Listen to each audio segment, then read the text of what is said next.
Now, earlier today, I caught up with some medical advice on the vaccine rollout and some of these issues when it comes to the proposed vaccine passport. And I caught up with Professor Nigel McMillan, who's the lead researcher on these issues at the Griffith University in Queensland.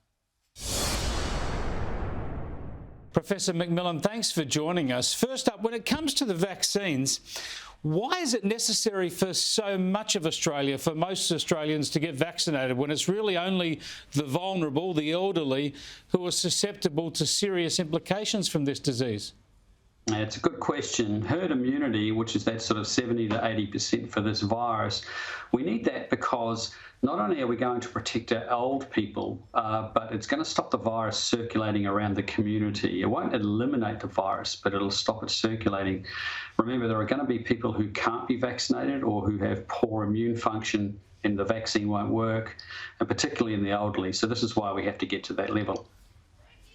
I think that's understandable, but it brings me back to the point, isn't it, that once we get all of the elderly vaccinated and the vulnerable, and indeed those who are very keen to get it, we're in a pretty good position, aren't we? Because the symptoms are often non-existent and certainly usually mild in most people otherwise.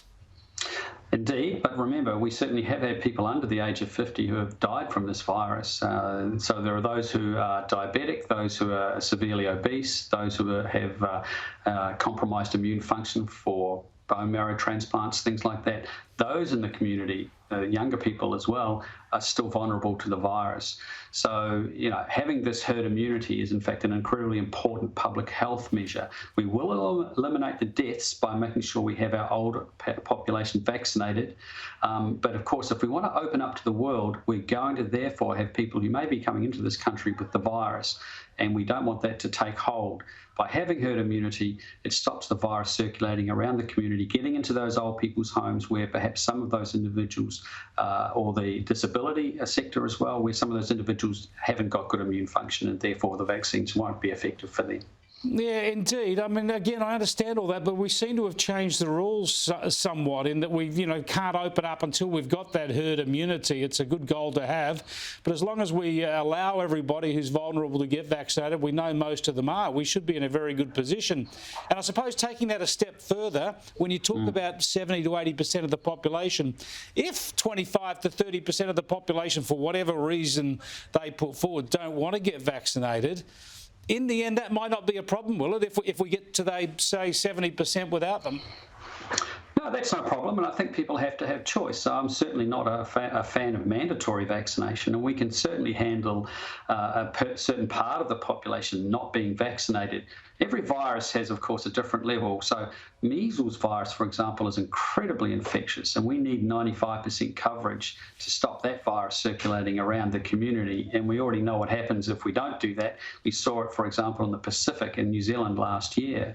So 30% who don't want to get vaccinated, sure, we can handle that. For this virus, we think that's probably the right level. Of course, we're guessing that number right now for herd immunity, but we think we're probably about right, 70 to 80%. My own layman's assessment of human behaviour anyway would tell me that if we got to 60 or 70% and we had opened up borders and there were some outbreaks here and then, whether or not people were seriously ill or not, that might encourage a lot of extra people to go ahead and get vaccinated then anyway. In the meantime, I'm interested in your thoughts on this discussion of a vaccine passport. Gladys Berejiklian has said it's unnecessary domestically. She's saying we shouldn't have state borders closed anymore anyway, so why on earth would we want to set up a process to keep state borders open in the meantime? Would you agree with that? It's the international border, the international travel we need to focus on?